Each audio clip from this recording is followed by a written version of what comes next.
Hey there, college football fans. Welcome to episode 42 of Walk It Off with Chappy. Walking down that country road, take me home. Yep, we're going to talk the 2022 West Virginia Mountaineers, keeping with our Big 12 theme of the week. And so I ask, why not you, WVU, in 2022? Well, let's start with the man in charge. Neal Brown is in year 4 of his regime here in Morgantown, and his first year they went 5-7. The next 2 seasons they've won 6 games, so he hasn't gotten any worse. Recruiting has gotten better in his time here.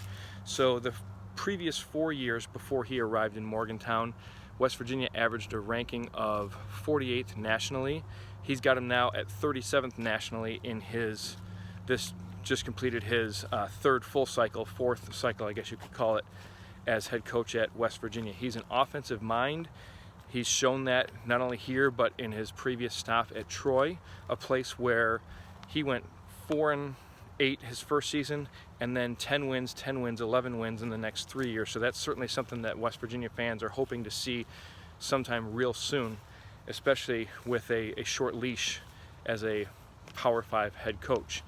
So what are the prospects of West Virginia doing well this year? Well, let's look on the offensive side.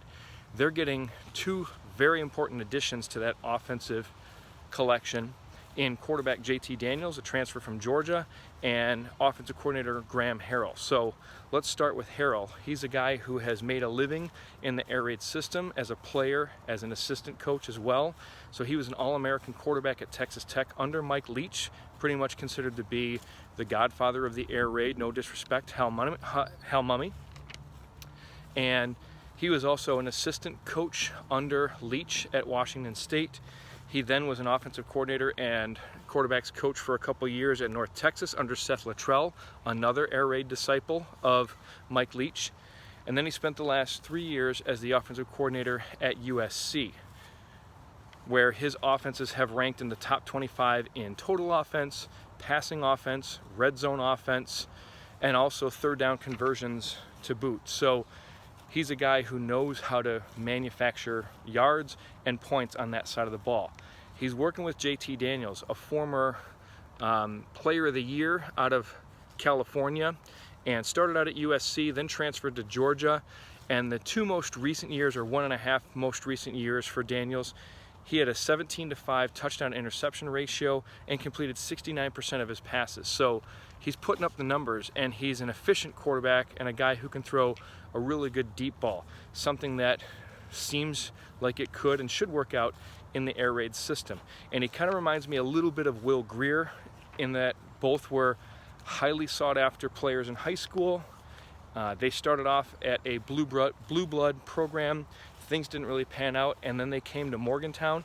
Grier did some really good things in his 2 years as a West Virginia Mountaineer, and so WVU fans are certainly hoping to see something similar from Daniels, especially starting this year when they're getting hungry for a chance to get back to supremacy in conference play.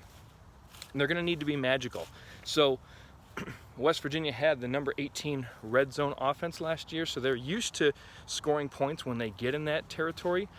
Who does Daniels have to work with? Well, at wide receiver, they lose 3 of their top 5 receivers from a year ago, but they do bring back Sam James and Bryce Ford-Wheaton, who each caught 42 passes a year ago.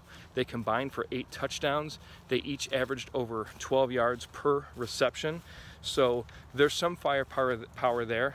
I'm expecting Caden Prather to step up and emerge as a 3rd receiver, and maybe he becomes the number 1 target. He's got good size, 6'4", 210.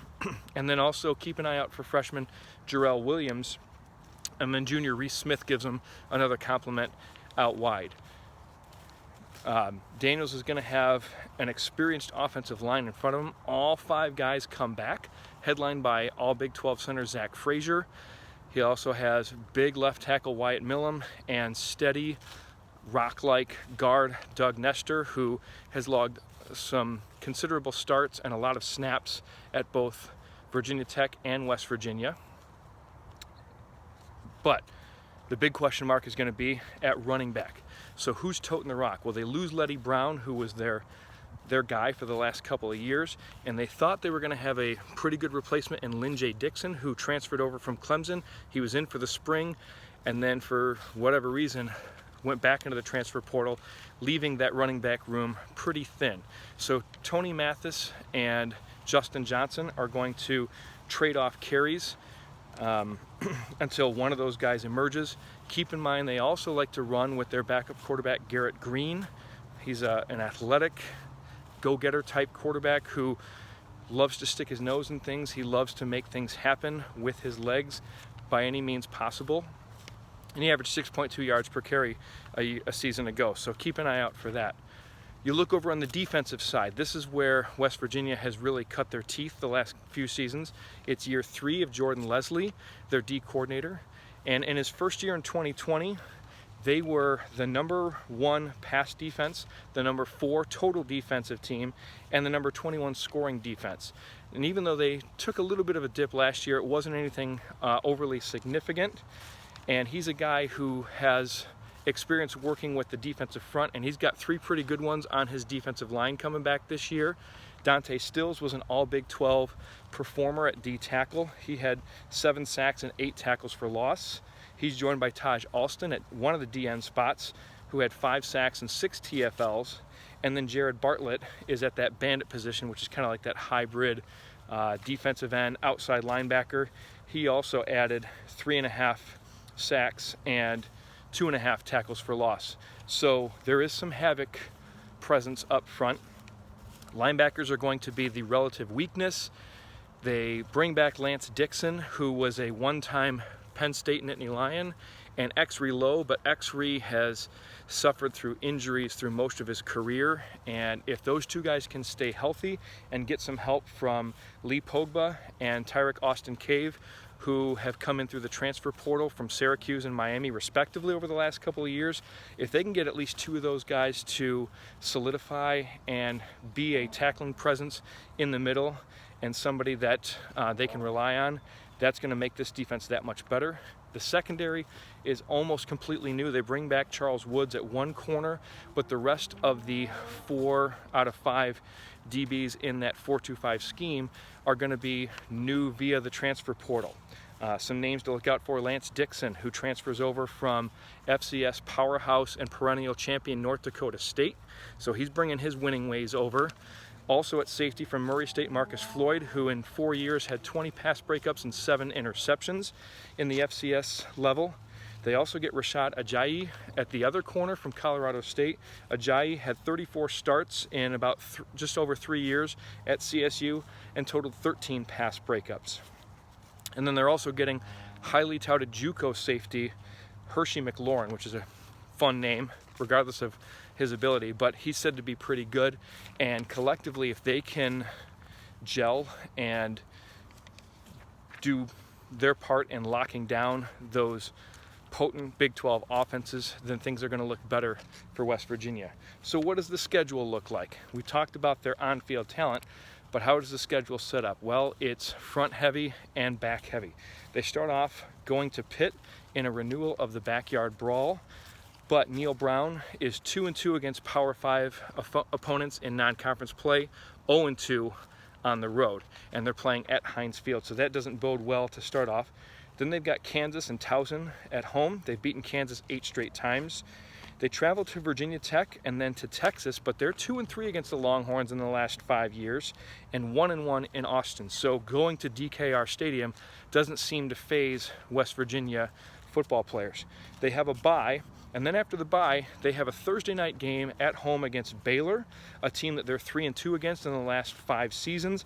And remember, Baylor is a team that in the 2 of the last 3 years has made it to a New Year's Six Bowl, but they've still had some problems with West Virginia's football team. I think that's a game that they could steal, especially being primetime on a Thursday night. Then they travel to Lubbock, Texas to take on Texas Tech, who's got a new coach this year.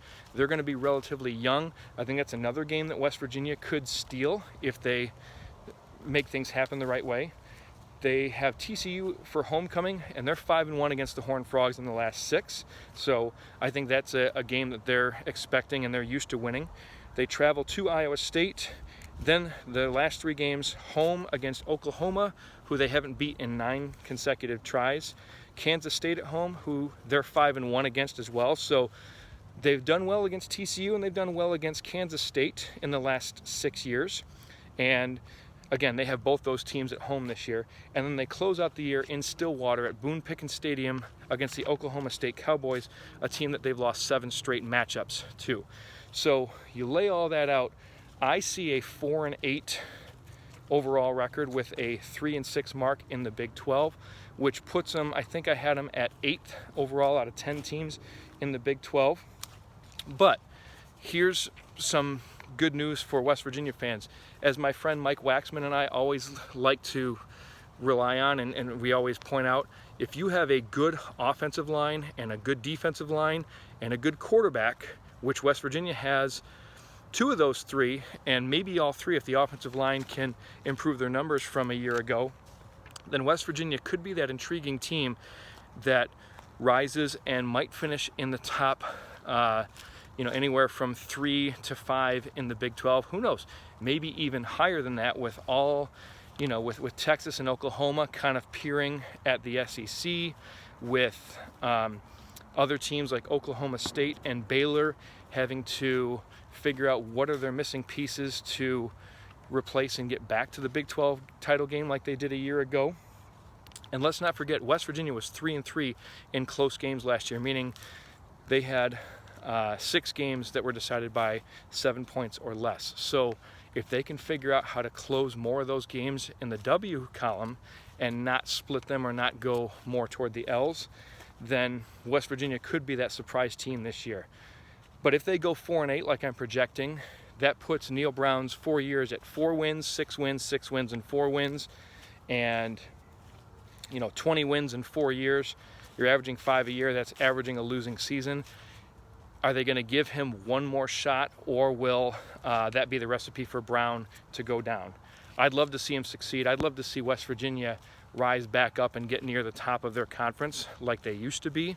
So what do you think? Send me your thoughts, your comments. Thanks for watching, and I'm Chappy. That's what I know.